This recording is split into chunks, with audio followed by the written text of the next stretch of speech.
ओम शांति। तो आज क्या सुना मुरली में? सर्जन को सब कुछ बताना है तो ठीक हो जाएगी और रास्ता भी दिखाएंगे। हाँ, डॉक्टर से बीमारी छुपाएंगे तो ठीक कैसे होंगे? धारणा के ऊपर ही देखता था, उसके की ईमानदारी से जांच करो, इसको पता चले, उसके बाद उसके रेमेडी तो बात की बात है, पता तो चले। हाँ, पहले पता चले। अनासक्त प्यार जो है ये आज बाबा ने अच्छा अनासक्त रहते हुए प्यार कैसे निकाला। हाँ, अनासक्त प्यार माना जो बाबा न्यारा और प्यारा कहता है वही है अनासक्त प्यार। और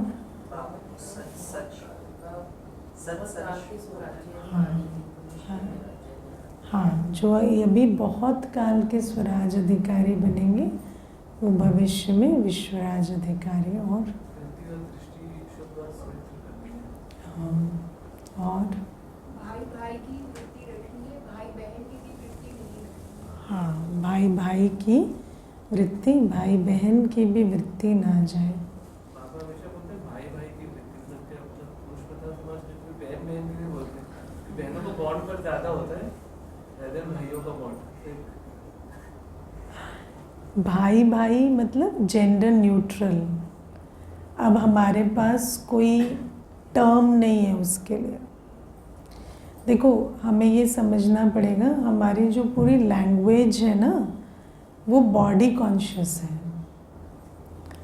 हम भाई या बहन, तीसरा क्या नहीं पता है ना। स्त्री है, पुरुष है, नहीं है तो फिर तीसरा क्या है तो नहीं पता। आत्मा के लिए कोई प्रोनाउन नहीं है, ही और शी है, इट है। आत्मा के लिए क्या यूज़ करें? अब कोई नई डिक्शनरी तो नहीं ला सकते ना, तो उसी में जो भी बेस्ट पॉसिबल है फिर हमें बाबा समझा के समझा देते हैं। बाबा कहते हैं शब्द वही है लेकिन तुम्हारी समझ में बैठ जाता है कि बाबा जब भाई भाई कह रहे हैं तो क्या कह रहे हैं, है ना। क्योंकि वैसे तो लैंग्वेज तो सारी बॉडी कॉन्शियस लैंग्वेज है ना। तो जैसे दुनिया में कहते हैं ना, अटैच नहीं करें तो क्या करें, अलग हो जाए क्या? तो मतलब या तो आप ऐसे रहो या वैसे रहो, तीसरा क्या है? तीसरा जो है उसको न्यारा और प्यारा, जब बाबा एक नया टर्म भी, या जो अनासक्त प्यार, ये बात बाबा, ये नए टर्म्स हैं जो बाबा कॉइन करता है। उन टर्म्स को फिर समझने के लिए हमें ज्ञान चाहिए। अगर ज्ञान नहीं है तो ये टर्म्स तो दुनिया की लैंग्वेज नहीं है ना। अभी आप गूगल सर्च करोगे अनासक्त प्यार, कुछ नहीं है, तो ये दुनिया की टर्मिनोलॉजी में नहीं है। तो ये सारी चीज़ें तो समझ की बात होती है ना। आज बाबा हमें कहते हैं कि नाम रूप की बीमारी में नहीं फंसना है, नाम रूप में नहीं फंसना है। अभी कल भी बाबा ने प्रभाव की बात की थी, है ना। तो मुख्यतः 3 चीज़ें कही जाती हैं, लगाव, झुकाव और प्रभाव, ठीक है ना। लेकिन ये पूरी तरह से इनकी बाउंड्रीज क्लियर नहीं होती है, क्योंकि जहाँ लगाव होता है वहाँ झुकाव भी होता है, प्रभाव भी होता है। लेकिन फिर भी ये 3 शब्द कहे जाते हैं। तो आज जो बाबा कहते हैं नाम रूप में नहीं फंसना, ये प्रभाव, झुकाव के रूप में समझा जाता है ना। किसी के प्रति हमारा झुकाव हो जाए, जिसको हम आकर्षण कहते हैं, है ना। अगर किसी के प्रति आकर्षण हो जाती है तो बाबा उसकी निशानी सुनाते हैं कि याद में भी बैठेंगे तो वो नज़र आएंगे, बाबा नज़र नहीं आएगा। आप देखना स्कूल कॉलेजेस में क्या होता है, किसी से आकर्षण हो गई, इकट्ठे क्लास में बैठे हैं, कोई बातचीत नहीं हो रही है, लेकिन ये भी क्लास नहीं सुन रहे, वो भी क्लास नहीं सुन रहा, है ना। बुद्धि कहाँ है, वो कहाँ बैठे, वो क्या कर रहे हैं, ये कहाँ बैठे, ये क्या कर रहे हैं। तो ये झुकाव ऐसी चीज़ होती है, नाम रूप की बीमारी ऐसी होती। तो बाबा हमें कहते हैं कि अब हर चीज़ तो एक संस्कार है ना। अगर ये आकर्षण का सब चीज़ों का रूट देह अभिमान है। अब देह अभिमान के आधार से काम भी है, क्रोध भी है, लोभ भी है, मोह भी है, अहंकार भी है, क्योंकि आकर्षण भी तो देह के ही आधार से है ना। तो अगर किसी का वो संस्कार होता है तो हम जब ज्ञान में आते हैं तो अपने संस्कारों को तो इम्पोर्ट कर लाते हैं ना, पुराने संस्कारों के साथ पैकेज में आ जाते हैं। तो फिर क्या होता, कई बार यहाँ भी वो संस्कार चलते रहते हैं ना। हम भूल जाते हैं हम यहाँ क्यों आए हैं, हमारा लक्ष्य क्या है, तो वो संस्कार चलते रहते हैं। अब दुनिया में तो वो साधारण था ना, मनुष्य समझता है मैं कुछ कह तो नहीं रहा, कर तो नहीं रहा, तो वो साधारण था। अब यहाँ क्या होता, नुकसान हो जाता, क्योंकि जब हम बैठे हैं योग करने और हमें योग का बल ही नहीं मिल रहा, हमारी बुद्धि नाम रूप में फंसी पड़ी है, तो हमारे संगम युग में हमारा लॉस हो जाता है। जो बाबा यहाँ पर हमें समझाते हैं कि जो नहीं करना चाहिए वो तो नहीं किया, पर जो करना चाहिए वो भी नहीं किया तो भी नुकसान हो जाता है। तो इसलिए बाबा सावधान करते हैं। फिर क्या होता है, उसका फिर ये जो आत्माएं हैं अब बाबा के घर में बैठे, लेकिन वो चाल चलन नहीं है जो एक ब्राह्मण की होनी चाहिए, या ग्रोथ नहीं है, तो धीरे धीरे क्या होगा, इनके द्वारा डिससर्विस होती है। क्योंकि किसकी क्या अवस्था है वो कोई और नहीं जानता, है ना।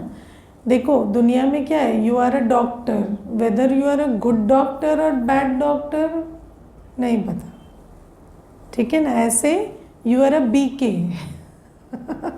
But what kind of BK तो वो किसी को नहीं पता। अब क्या है, वो कह रहे ये भी 5 साल से जा रहे हैं, वो भी 5 साल से जा रहे हैं, 5 साल से तो जा रहे हैं, पर कर क्या रहे हैं वो नहीं पता।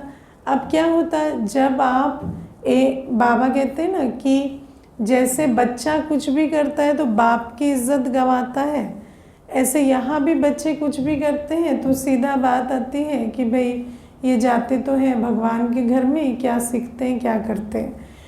और जब हम में कोई इम्प्रूवमेंट नहीं होगा, ग्रोथ नहीं होगी, तो नेचुरल है कि हम डिससर्विस करेंगे। क्योंकि डिससर्विस हम जान के नहीं करते, हमारा वही संस्कार है तो हम वही करेंगे, है ना। डिससर्विस क्या है, डिससर्विस माना आप अपने आप को प्रॉपरली कंडक्ट नहीं कर पा रहे, आप काम क्रोध लोभ मोह अहंकार के जो आपके अंदर संस्कार हैं वो दिखाई दे रहे हैं। अब जो है वो तो दिखेगा ना, आप कितना भी उसको अवॉइड करें वो दिखेगा। तो बाबा हमें कहते हैं ये एक बीमारी है जिससे हमें सावधान रहना चाहिए। और बाबा हमें कहते हैं कोई किसी की अवस्था को नहीं जानता, और बाबा भी एक शिव बाबा जानता है, शिव बाबा को कोई निमित्त के थ्रू बताता है। इसीलिए तो ये जो सिस्टम बनाया गया है कि अपने दिल की पूरी बात निमित्त के थ्रू बताओ, क्योंकि अगर निमित्त के थ्रू नहीं बताते, शिव बाबा तो वैसे भी जानता है, लेकिन निमित्त के थ्रू नहीं बताते तो आपको सावधानी कैसे मिलेगी। और क्या होता, अगर ऐसे मालूम ही ना पड़े तो इस प्रकार से ये चलन वृद्धि को पाती रहती है, वो संस्कार पक्के होते जाते हैं, और एक समय आता है जब बहुत निंदा कराने की या डिससर्विस करने के निमित्त बन जाते हैं, है ना। क्योंकि आत्मा के ऊपर जब विकार हावी होता है तो उसको समझ में नहीं आता हम कहाँ क्या कर रहे हैं, और वो जब देखने में, क्योंकि सबको दिखता है बस उनको नहीं दिखता। तो बाबा इसीलिए हमें कहते हैं कि इन संस्कारों से ये जो नाम रूप की बीमारी है इससे हमें बहुत बच कर रहना है। और बचेंगे कब? जब सच्चाई रखेंगे, है ना, जब सच सच बताएंगे। तो फिर बाबा कहते ऐसा नहीं है कि सच बताएंगे तो कोई तुम्हें जज किया जाएगा। देखो, जब झूठ बोलते हैं, छिपाते हैं, तो कहा जाता है कि क्यों छिपाया। वो तो भगवान भी कहता है कि भाई जब बीमारी है तो सर्जन से क्यों छिपाते हो, ज़रूर कोई गड़बड़ है इसलिए छिपाते हो। और अगर छिपाएंगे तो बीमारी वृद्धि को पाएगी। तो झूठ बोलने पे टोका जाता है, सच बोलने पे कभी जज नहीं किया जाता। जब बताया कि अच्छा ये मेरे अंदर प्रॉब्लम है या ये मेरी दृष्टि वृत्ति जाती है, तो बाबा कहते क्षमा भी मिलेगी और कुछ ना कुछ डायरेक्शन भी मिलेंगे, कुछ ना कुछ। देखो, हर आत्मा, चाहे अगर हमें भी अनुभव नहीं होगा, हम पूछेंगे बाबा से, हम समझने की कोशिश करेंगे और फिर हम आपको राय देंगे, है ना। कई बार ऐसा भी होता है, कोई ऐसी बातें भी भाई बहनें बताते हैं जिसका हमें इतना समझ या अनुभव नहीं है, क्योंकि आज संस्कारों में बहुत सारी बातें होती हैं। तो जब ऐसी बात होती है तो हम भी उस बात को समझकर भी बाबा की श्रीमत को देने की कोशिश करते हैं, क्योंकि ये जो निमित्त का कार्य है वो निमित्त करेगा। तो बाबा हमें कहते इसीलिए अगर हमारे अंदर ये नाम रूप में फंसने की बीमारी है तो हम वो सच्ची सच्ची बताएं। और ये देखो, कई बार बाबा मुरली में कहते हैं ना, तो ऐसा लगता है सब बाबा के बच्चे बैठे हैं, कहाँ ही नाम रूप की बीमारी होती होगी, लेकिन ऐसा नहीं है है ना। जैसे आज बाबा ने कहा ना, तुम्हें एक दो की अवस्था का पता नहीं होता, लेकिन गुड़ जाने गुड़ की गोत्री जाने। तो ये बात सच है कि अगर आप हमसे पूछेंगे तो कई ऐसे नाम रूप की बीमारियों से ग्रस्त होते हैं। और बाबा हमें कहते कि ऐसे में सावधानी दे के, शिक्षा दे के चलाना होता है। और जब बता के चलते हैं तो हम भी उस प्रकार से उनको अटेंशन दिला दिला के चलाते हैं ना। तो बाबा हमें ये बात सबसे पहले कहते कि सच्चाई से चलो। जहाँ सफाई होगी, दिल की सच्चाई होगी, और दिल की सफाई सच्चाई से बताने में नहीं, परिवर्तन करने में, है ना। जब डायरेक्शन लेकर परिवर्तन करें तो बाबा कहते कोई बड़ी बात नहीं था, वो पुरानी जीवन थी, अब नई जीवन में ये बात नहीं होनी चाहिए। अब हम देखो, हम कई बार देखते हैं, एक बार एक ऐसे ही एक भाई बहन आते थे, तो वो बहन जैसे ही उठे तो भाई भी चला जाए पीछे पीछे, है ना। जैसे ही वो उठेगी जाने के लिए, मानो 8 बजे मुरली पूरी हुई, 8 से 5 मिनट पहले वो उठ गई तो ये भी उठ गया। अब उठ गए और बाहर जाके खड़े होके बातचीत कर रहे हैं, फिर धीरे धीरे वो साथ में चलने लगे, है ना, फिर धीरे धीरे साथ में आने भी लगे। तो अब आप देखो ये सब क्या है, ये सब भी पुराने संस्कार जब लेकर आते हैं तो ये चाल चलन होती है। फिर कई बार अटेंशन खिंचवाते हैं तो कोई समझता है, कोई टूट पड़ता है, ऐसे भी होते हैं, कोई टूट भी जाते हैं। जैसे उनकी बात बताऊं तो उनको कहा कि आप यहाँ जिस लक्ष्य से आए हैं उस पर आप फोकस करिए, तो वो आपस में बाहर घूमने लगे, यहाँ आना ही छोड़ दिया। तो ऐसा भी होता है ना। मैं आपको इसमें एक और अनुभव की बात बताती हूँ। एक बार मैं कहीं क्लास कराती थी रेगुलरली, तो वहाँ एक भाई आते थे। वो भाई बुज़ुर्ग थे, 55-56 वर्ष आयु होगी शरीर की, और एक कन्या आती थी। अब वो कन्या को वो भाई देखता रहे सारी क्लास में, तो मैंने नोटिस भी किया। फिर मैंने सोचा, वो भाई जो था वो बड़ी पद पर भी था, उसको ऐसे एकदम से कहना भी थोड़ा लगा कि पता नहीं क्यों देख रहे हैं, क्या देख रहे हैं, पता नहीं। तो उसके बाद कुछ दिनों के बाद वो भाई मुझे कहते हैं कि दीदी मैं एक बात आपको पूछूं। तो मैंने कहा हाँ पूछिए। तो कहते हैं कि मेरा एक भांजा है, तो ये जो कन्या आती है क्लास में, इसके साथ उसका रिश्ता कराना चाहता हूँ। तो मैं चुप रही। फिर मुझे कहते हैं कि दीदी अब क्या है कि ये बाबा की बच्ची है ना, तो आपसे पहले परमिशन ले रहा हूँ। तो मैंने कहा आप क्या कह रहे हैं, क्या कर रहे हैं, आपको समझ में भी आ रहा है? आप ये करने थोड़ी आए यहाँ। ये आपका, आप जैसे देखो दुनिया में क्या होता है, सत्संगों में भी जाते हैं तो बेटे के लिए रिश्ता ढूंढ रहे हैं, है ना, बेटी के लिए वर ढूंढ रहे हैं, यही सब चलता रहता है। तो कई बार इस प्रकार की भी दृष्टि होती है। और मैंने उनको ना वो सारी बात हो गई, उसके बाद पूछा आज का मुरली का सार क्या था, तो चुप रहे। सार कहाँ सुनाई दे रहा है, वो तो देख रहे हैं कितनी ये कैसे एक्सप्रेशन दे रही है, ये कितनी अच्छी है जो मैं इसकी शादी कराऊं। तो मैंने कहा मुरली का सार क्या था, तो चुप रहे। तो मैंने कहा कि मुरली सुनो भाई, क्लास में बैठे हो ना, वो क्लास में आती है, वो आपके लिए नहीं आ रही है, वो क्लास में आती है, आप क्लास में आते हो। आप इस दृष्टि से अगर बैठोगे तो आपकी बुद्धि में क्या जाएगा, है ना। तो ये जो बात है ये क्यों सुना रही हूँ, क्योंकि इस प्रकार की कई बातें होती हैं। नाम रूप की बीमारी ऐसी होती है कि सिर्फ ये नहीं कि अपने लिए ही कोई संकल्प चल रहे हैं, लेकिन कई बार इस प्रकार के भी संकल्प जो एग्जाम्पल सुनाया ऐसे भी होते हैं। तो बाबा हमें कहते हैं, लेकिन देखो उस भाई की मैं आज महिमा करूँगी, क्योंकि जब एक बार उन्होंने सच्चाई से कहा जो बाबा हमें कहते हैं, और जब उनको ये बात हमने इशारा दिया कि नहीं ये गलत संकल्प है, आपको इसमें नहीं जाना है, तो उसके बाद उनके चलन में बिल्कुल 100% चेंज था। और उन्होंने अपनी यात्रा की, कभी किसी को डिस्टर्ब नहीं किया। तो अब आप सोचो, बाबा हमें यही बात कहते हैं ना, कई बार ऐसा भी होता है कि किसी को मुरली में या किसी ने सच्चाई से सुनाया तो डायरेक्शन दिए जाते हैं, तो समझ भी आ जाता है और वो परिवर्तन भी करते हैं। और कई ऐसे होते हैं जो नहीं परिवर्तन करते, कितना भी सुनाओ अपने आप को मैं राइट करके चलते रहते हैं, ऐसे भी होता है।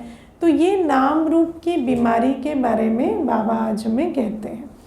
फिर बाबा हमें ये भी कहते हैं कि धंधाधोरी, घर गृहस्थ, मित्र संबंधियों में तो बुद्धि नहीं लगी हुई है ना। आप बैठे यहाँ हैं लेकिन मुरली सुन पा नहीं रहे हैं, या है ना, आप सोचो मुरली, कई ऑनलाइन भी मुरली सुनते हैं तो 30 मिनट्स मुरली चल गई और आपको एक भी शब्द सुनाई नहीं दिया, ऐसा होता है ना। क्लास में बैठे हैं, 30 मिनट मुरली चल गई, अब कुछ सुनाई नहीं दे रहा। क्यों नहीं सुनाई दे रहा, तो ये लगाव की बुद्धि, कहाँ संकल्प जा रहे हैं, तो घर गृहस्थ, धंधाधोरी, मित्र संबंधी, इनमें बुद्धि बहुत फंसी हुई है। अब बाबा हमें कहते हैं कि कोई घर गृहस्थ संभालने की या मित्र संबंधियों को संभालने की या कोई धंधाधोरी करने की हमें मनाही तो नहीं की गई है ना, लेकिन हमारे अंदर इतनी अनासक्त अवस्था होनी चाहिए कि जिस समय पर जो करना है वो हम उस समय पर कर सकें। ये अनासक्त है। अनासक्त माना जब गृहस्थ व्यवहार में आप कार्य संभाल रहे हैं तो आप संभाल रहे हैं, वो भी कर्मयोगी होकर बाबा की याद में। और जैसे ही वहाँ से फ्री हुए, अब मानो आप क्लास में बैठ गए तो क्लास में बैठ गए, तो फिर क्लास में बैठ गए, फिर वो खींचे ना। जहाँ लगाव होता है ना, देखो बाबा हमें कहते हैं कि हमें रहना भी संसार में है, हमें संभालनी भी है जिम्मेवारी, लेकिन लगाव मतलब क्या होता है, लिंगरिंग एंड एक्स्ट्रा। जब वो लिंगरिंग होती है ना, बुद्धि की लिंगरिंग समझते हो, बुद्धि वही फंस गई, ठहर गई, वहाँ से कार्य पूरा हो गया लेकिन बुद्धि नहीं निकलती, है ना। बैठे योग में और सोच रहे हैं क्या बनाना है, क्या करना है। अब जब बनाना है तब बनाएंगे, उसके लिए तो बाबा ने कभी रोका नहीं है ना, या बाबा ने नहीं कहा है कि सारे दिन आप बैठ के योग करो या सारे दिन आप मुरली सुनो। तो जब बनाना है तब बनाने के बारे में सोचना। डूइंग, देखो विजडम क्या होती है, doing the right thing at the right time, है ना। कईयों की ऐसी आदत होती है कि जिस समय जो कर रहे हैं उसके अलावा सब कुछ सोच रहे हैं। भोजन बनाते वक्त सोच रहे हैं मेरा योग नहीं होता, और योग करते समय सोच रहे हैं बनाना क्या है। तो बाबा हमें कहते ये नहीं होना चाहिए, ये लगाव वाली बुद्धि है ना। मुझे अभी पीछे एक कुमार है, वो अपनी कुछ प्रिपरेशन करता है पढ़ाई की, तो मुझे कह रहा था मैं पढ़ने बैठता हूँ और कुछ सोचता रहता हूँ, इधर उधर की बात है ना, ये हुआ, ये ऐसे नहीं होना चाहिए था, ये मैं ऐसे करता तो ऐसा हो जाता। तो मैंने कहा ठीक है, अभी वो सोच लो, फिर जब एग्ज़ाम का रिज़ल्ट आ जाएगा तो ये सोच लेना कि एग्ज़ाम ऐसा नहीं, ऐसा करता तो ऐसा हो जाता। तो आपके लिए तो सारी ज़िंदगी बहुत अच्छी कटेगी। You will always have food for thought. आपकी तो मज़े में कट रही है जीवन। तो उसको लगा कि है ना, दीदी कह रही है। तो मैंने कहा कि ये क्या तरीका है, जब आप पढ़ने बैठे हो तो आप पढ़ाई के बारे में सोचो। जब आपको जो काम जब करना था तब तो बिगाड़ दिया, अब उसके पीछे अभी क्यों संकल्प चलाने, अभी फुल स्टॉप लगाओ।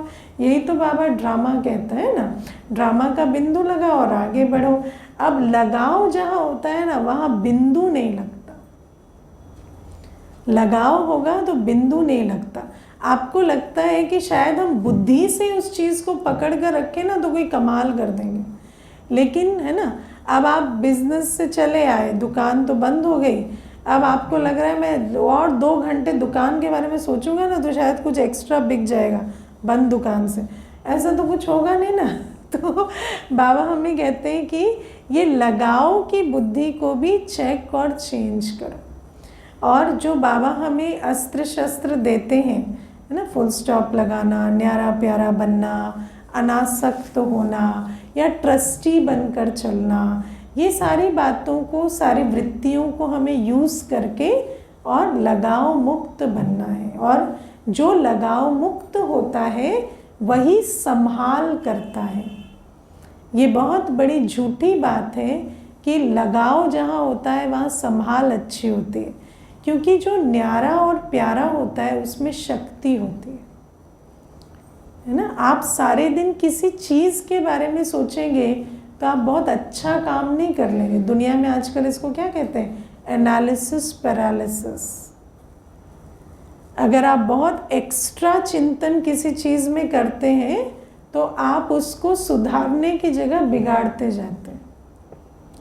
तो बाबा हमें कहते हैं कि किसी भी चीज़ के लिए एक्यूरेट चिंतन करने के लिए आपको बुद्धि को न्यारा कर बाबा की याद में भी बैठना पड़ेगा।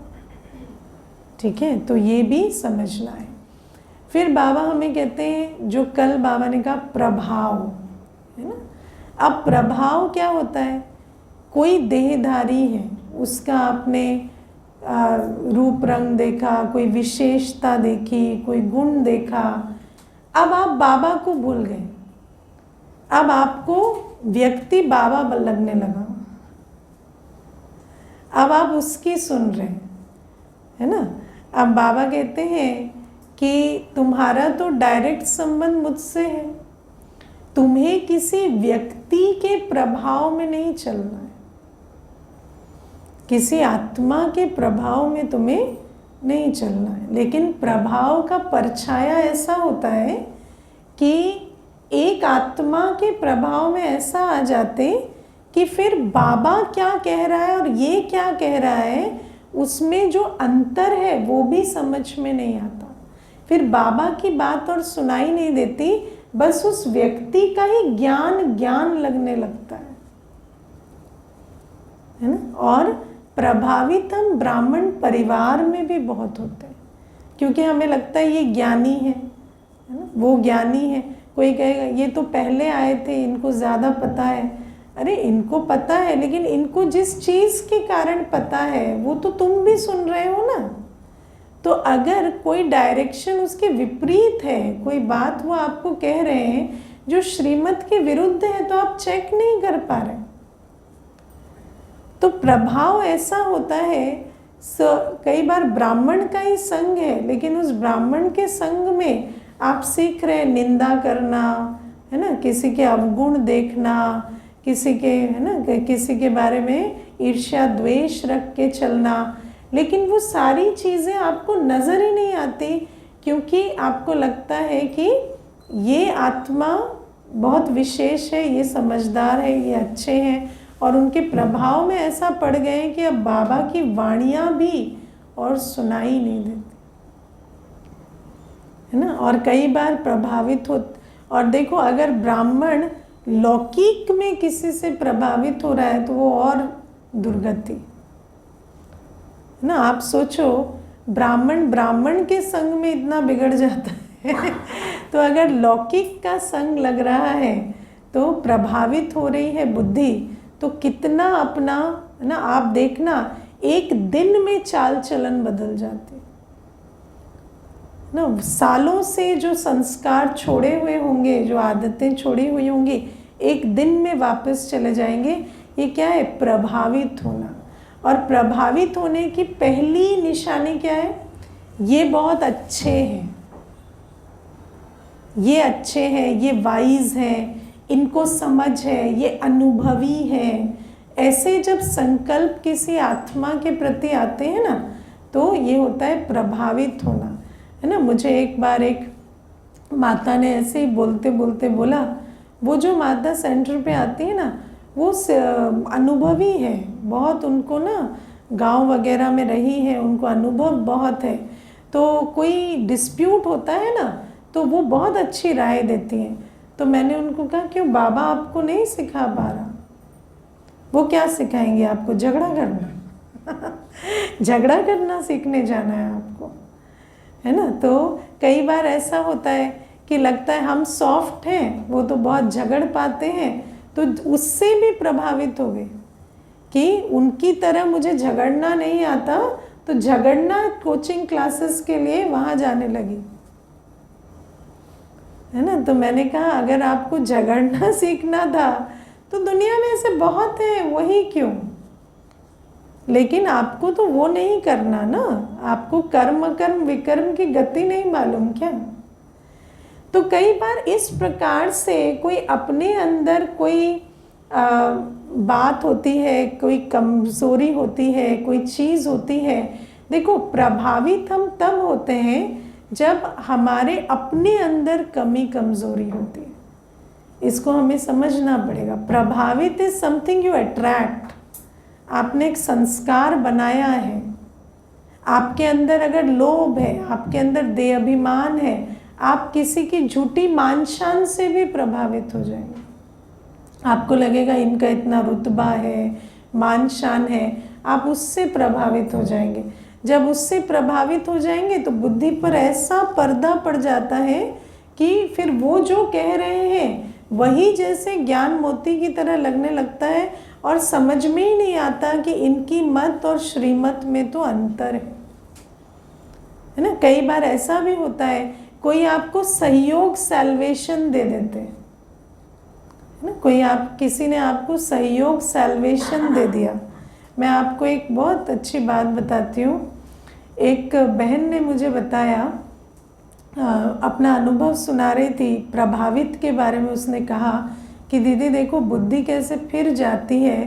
कहती कि मैं सेंटर जाती थी और कोविड का टाइम था, तो कोविड के टाइम पे सब्जियां लाने में, हर चीज़ में थोड़ा सा एक डर लगता था कि ये कहाँ से आए, क्या आया।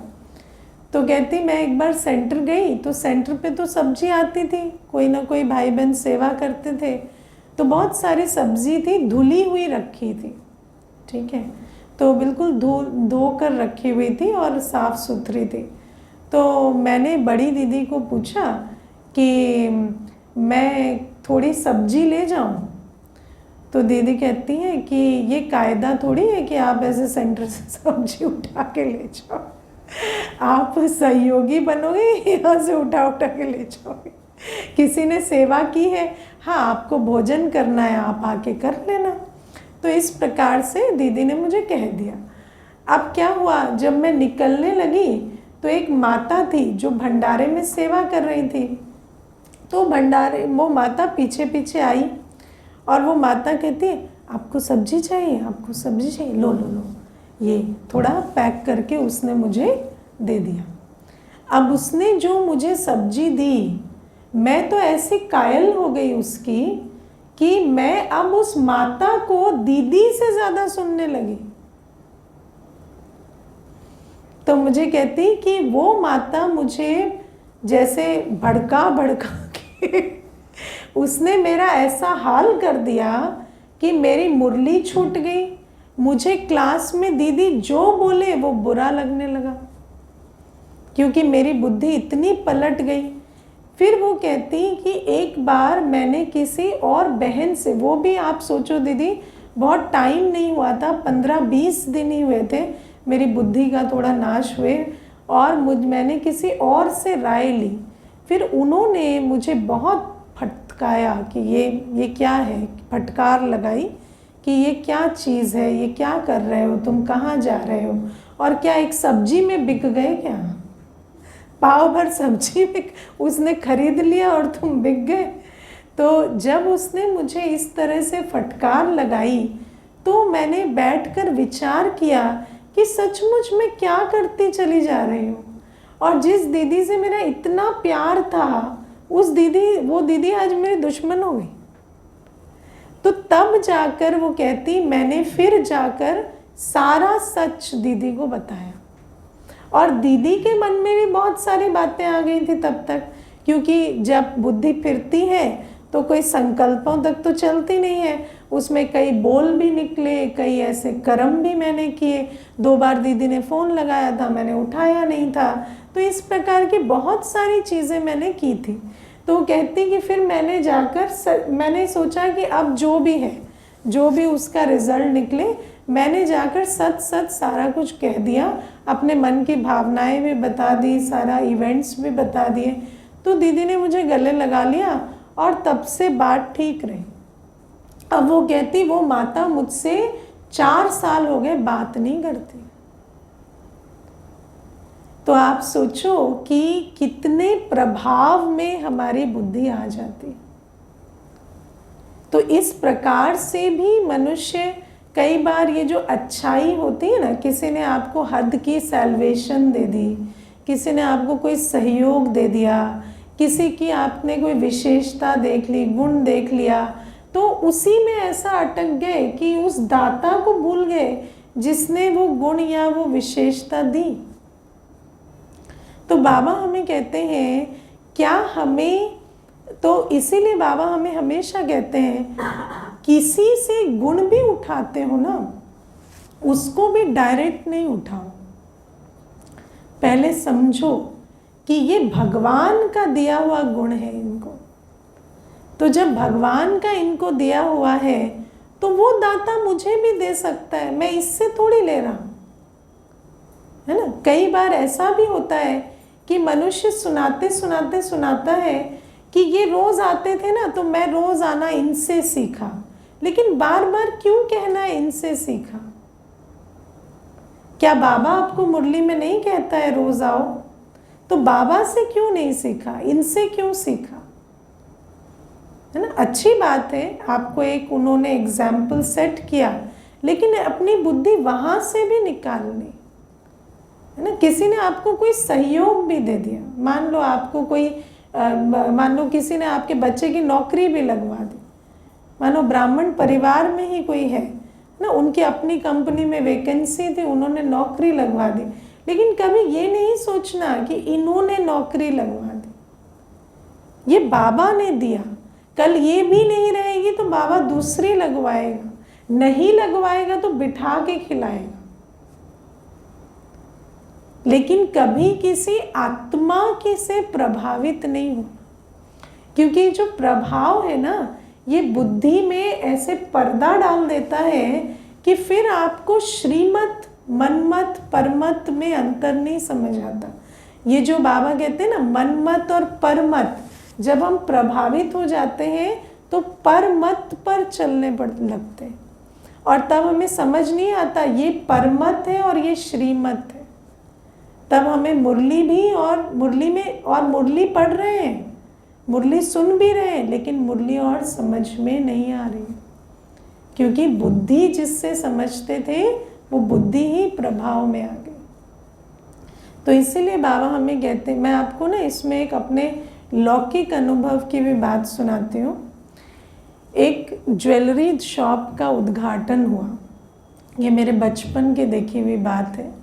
तो एक ज्वेलरी शॉप का उद्घाटन हुआ, तो उस उद्घाटन के बाद 15 दिन तक उसमें कोई कस्टमर नहीं आए, है ना। बड़ी ऐसे अब इतना पैसा लगा दिया और कस्टमर एक भी नहीं माना, एक भी नहीं, कोई भी ना है, एक परिंदा भी पर ना मारे। तो 15 दिन के बाद एक व्यक्ति आया। अब वो व्यक्ति आया, मैं छोटी सी थी, मेरा देखा हुआ है ये।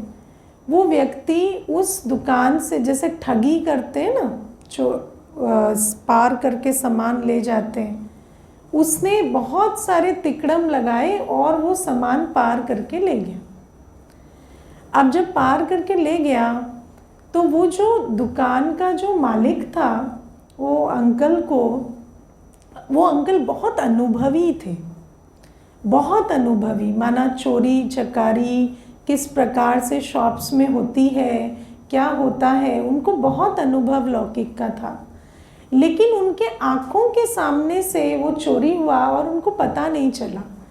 तो मेरे पिताजी बाद में मुझे बैठकर कहते, देख बेटा, इतना अनुभवी आदमी लेकिन उसके साथ धोखा हो गया। तो मैंने उनको कहा कि जब उनको सब आता है तो धोखा कैसे हो गया। तो छोटी सी थी मैं, उन पूछ रही थी।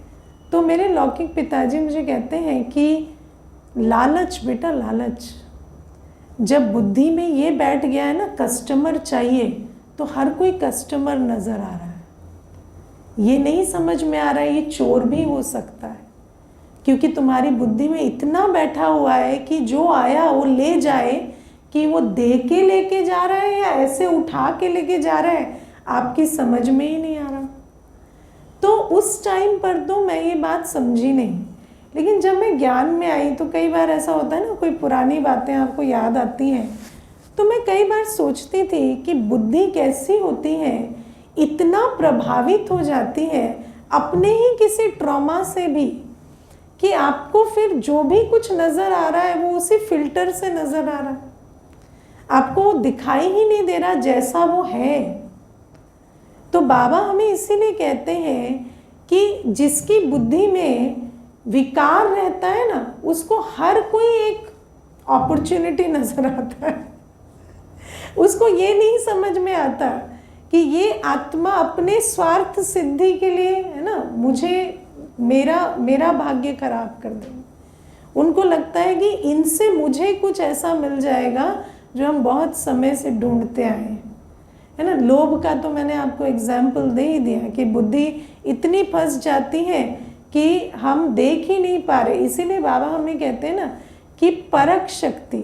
अब परख शक्ति तो तब हो ना जब अपने अंदर विकार ना हो, क्योंकि जहाँ विकार है वहाँ परख शक्ति नहीं होती, वहाँ तो आप सब कुछ देख ही उस विकार के फिल्टर से रहे, है ना। अब जैसे आज बाबा देहाभिमान की भी बात करते हैं। अब देहाभिमान की निशानी क्या है, आपको हर चीज में अपमानित महसूस होगा, है ना। आपको अपमान की फीलिंग बहुत आएगी। अब अपमान की फीलिंग क्यों आ रही है, क्योंकि आपके अंदर देहाभिमान है। अब कोई आपको कितना भी समझाए कि वहाँ आपका अपमान नहीं किया गया, वो आपको समझानी दी गई, शिक्षा दी गई, आपकी और बुद्धि में नहीं बैठने वाला, क्योंकि देहाभिमान है। परख भी नहीं होती कि ये अपमान है या शिक्षा है ना। छोटे बच्चों को देखा है ना, जब माँ बाप मारते हैं ना तो इधर उधर देखते हैं, मुझे कोई देख तो नहीं रहा, मार खा रहा हूँ, ठीक है, देखना नहीं चाहिए कोई, क्यों, अपमान हो रहा है। और आप सोचो, उनके लिए माँ बाप दुश्मन हो जाते हैं, सारी जीवन वो जो भी कुछ कह रहे हैं वो और सुनाई नहीं दे रहा, समझ में नहीं आ रहा, क्यों, क्योंकि अपमान की फीलिंग। और ये अपमान की फीलिंग क्यों आती है, देहाभिमान से। और जो मीठा मीठा बोल रहा है भले ही वो आपको गड्ढे में डाल दे, वो अच्छा है, क्योंकि देह अभिमान को ठेस नहीं पहुंचा रहा। तो बाबा हमें कहते हैं देह अभिमान को खत्म करेंगे तब तो परख आएगी ना, कौन मुझे अच्छा कह रहा है। अरे जो आपकी उन्नति कर रहा है उसने अगर 2 बातें कह भी दी तो उसमें क्या चला गया। जो गिरा रहा है वो मीठा मीठा बोल के क्या कर रहा है, तुम्हें कहाँ लेकर जा रहा है। तो हमें ये देखना है कि हम बाबा के नज़दीक जा रहे हैं, हम मर्यादा संपन्न बन रहे हैं, हम क्या कर रहे हैं, क्या बन रहे हैं, किसके संग में। या ये देखना है इनके साथ तो ये मेरी प्रशंसा करते हैं, ये मेरी आओ भगत करते हैं। अरे आओ भगत करते हैं, लेकिन आओ भगत क्यों करते हैं ये तो सोचो। हाँ, कहते हैं मेरे लौकिक अलौकिक परिवार में कोई मुझसे प्यार से बात नहीं करता, ये करते हैं। तो सोचो कि आज तक किसी ने प्यार से बात नहीं की, ये क्यों करता है।